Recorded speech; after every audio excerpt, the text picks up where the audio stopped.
संस्कृत संस्कृति YouTube channel में आप सभी का पुनः स्वागत है। प्राकृतिक भाव संधि आज देखते हैं। किसी शब्द के द्विवचन के रूप में अंत में ई, उ, ए के आगे किसी स्वर के आने पर कोई भी संधि नहीं होती है। अर्थात कोई ऐसा पद हो जो द्विवचनांत हो पर उसके अंत में ई आए, उ आए या फिर ए आए, या फिर इकार हो, उकार हो या फिर एकार हो। तत्पश्चात द्वितीय पद में कोई भी अच हो। अच का अर्थ होता है कोई भी स्वर हो, तब वहाँ पर संधि कार्य नहीं होता है, वहाँ पर प्राकृतिक भाव संधि होता है। मतलब उसका का रूप जैसा का वैसा उसको लिख दिया जाता है, वहाँ पर संधि कार्य नहीं होता है। तो आइए मेरा एक छोटा सा इसके विषय में थोड़ा सा मैं हल किया हूँ, इसका संक्षेप या फिर विस्तृत रूप से इसका रूप को बताया हूँ, उसको देखते हैं कि लुप्त प्रगृह अचि नित्यम एते अचि प्रगृह स्युत एते लुप्त प्रगृह। अर्थात पाणिनि व्याकरण में इसको प्रगृह संज्ञा के नाम से भी जाने जाते हैं। इसको हम लोग प्रगृह संज्ञा कहते हैं, अर्थात प्राकृतिक भाव को। इसमें हम लोग देखेंगे कि प्राकृतिक भाव संधि इसमें जैसा का वैसा रह जाता है, इसमें कोई बदलाव नहीं होता है, उसे लुप्त प्रगृह या फिर प्राकृतिक भाव संधि कहते हैं।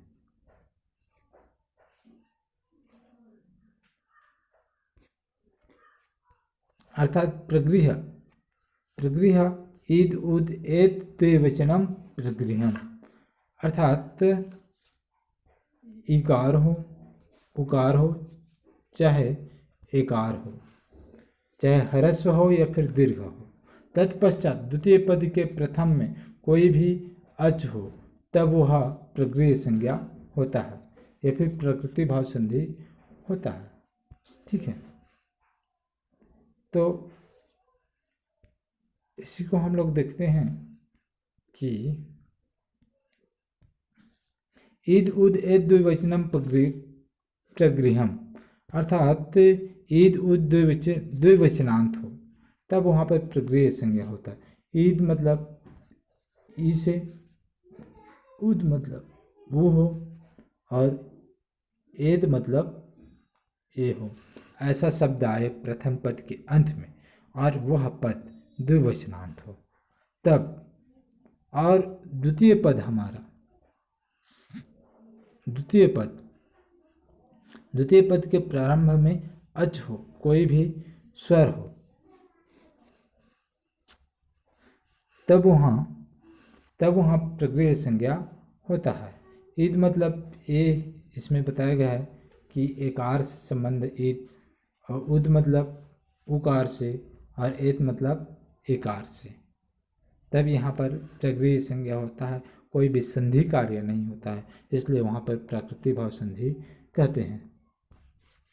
आइए इसी में हम लोग देखते हैं कि जैसे कि हरि शब्द का रूप चलाएंगे, हरि हरि द्विवचनांत है, मुनि है द्विवचनांत, कपि द्विवचनांत, इसलिए यहाँ पर प्रगृह संज्ञा है। इन शब्दों के बाद प्रथम पद के अंत में तो हरि हो गया, इकार आ गया। अब द्वितीय पद के अंत में, द्वितीय पद के प्रारंभ में कोई भी अच आए, तब वहाँ पर संधि कार्य नहीं होगा, वहाँ पर जैसा का वैसा उसको लिख दिया जाएगा। ठीक है, जैसे गुरु हो गया उकार में, भानु हो गया, प्रभु हो गया, बालिके हो गया, रमे हो गया, लते हो गया, ये सब प्रगृह संज्ञा है। ठीक, अब हम लोग इसी में से आगे उदाहरण देखते हैं कि हरिधन एतव, यहाँ पर प्रगृह संज्ञा है। प्रगृह संज्ञा अर्थात प्राकृतिक भाव संधि है, लेकिन यहाँ पर कई लोगों को हरिधन एतव, हम लोग यर्स्व संधि का उदाहरण पढ़ेंगे। यदि इकार के बाद कोई अच आए तब उसके स्थान पर आधा या हो जाता है। ऐसा हम लोग यर्स्व संधि में भी पढ़ेंगे यह संधि में भी हम लोग ऐसा पढ़ेंगे, यदि इकार के बाद कोई अच आए तब उसके स्थान पर या हो जाएगा। जैसे कि यदि धन अपि, यद्यपि हो जाएगा, यदि धन अपि यद्यपि हो जाएगा, ऐसा हो जाएगा। लेकिन ये यति शब्द है, ये द्विवचनांत नहीं है।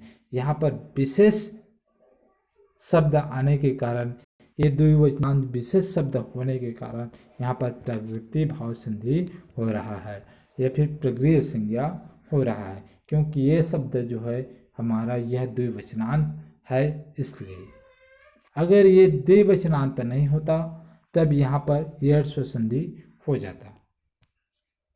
अगला उदाहरण देखते हैं हम लोग, जैसे कि विष्णुधन इमौ। यहाँ पर प्राकृतिक भाव संधि है अर्थात प्रगृह्य संज्ञा है, क्योंकि हमारा विष्णु जो शब्द है वो उकार आ रहा है अंत में और द्वितीय पद के प्रारंभ में कोई अच है, अर्थात स्वर है। इसलिए यहाँ पर प्राकृतिक भाव संधि है या फिर प्रगृह्य संज्ञा है। गंगे धन अम। यहाँ पर भी गंगे जो शब्द है इकार शब्द से आया है और इसमें द्विवचनांत है, इसलिए यहाँ पर प्रगृह्य संज्ञा है या फिर प्रकृति भाव संधि है। अगला हम लोग उदाहरण देखेंगे तो अमिधन ईसह।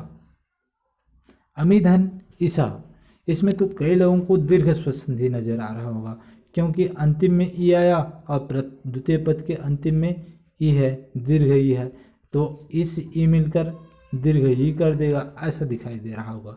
लेकिन इस दीर्घ संधि को इसने रोक दिया, क्योंकि किसने रोक दिया? अमी ने रोक दिया, क्योंकि अमी ये शब्द है यह द्विवचनांत है और द्विवचनांत शब्द होने के कारण इसमें प्राकृतिक भाव संधि है, प्रगृह्य संज्ञा है।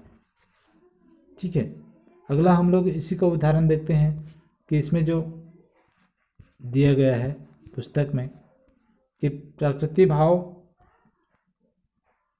संधि किसी शब्द के द्विवचन के रूप के अंत में, द्विवचन के रूप में कोई भी शब्द के यदि ई आए, उ आए या फिर ए आए, ए के आगे किसी स्वर के आने पर कोई संधि कार्य नहीं होता है, वहाँ पर प्राकृतिक भाव संधि होता है। जैसे कि हरि धन एतव हरितव, यहाँ पर जो हरि शब्द है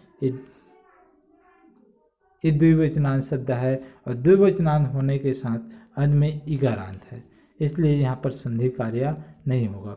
विष्णु धन इमो, यहाँ पर विष्णु ये हो जाएगा। गंगे धन अमु, ये शब्द, क्योंकि यहाँ पर संधि कार्य नहीं होगा, क्योंकि गंगे जो शब्द है गंगा गंगे, ये शब्द द्विवचनांत है, इसलिए यहाँ पर संधि कार्य नहीं होगा, प्रगृह्य संज्ञा होगा। तो धन्यवाद। चैनल को अधिक से अधिक लाइक कीजिए, सब्सक्राइब कीजिए, शेयर कीजिए। धन्यवाद।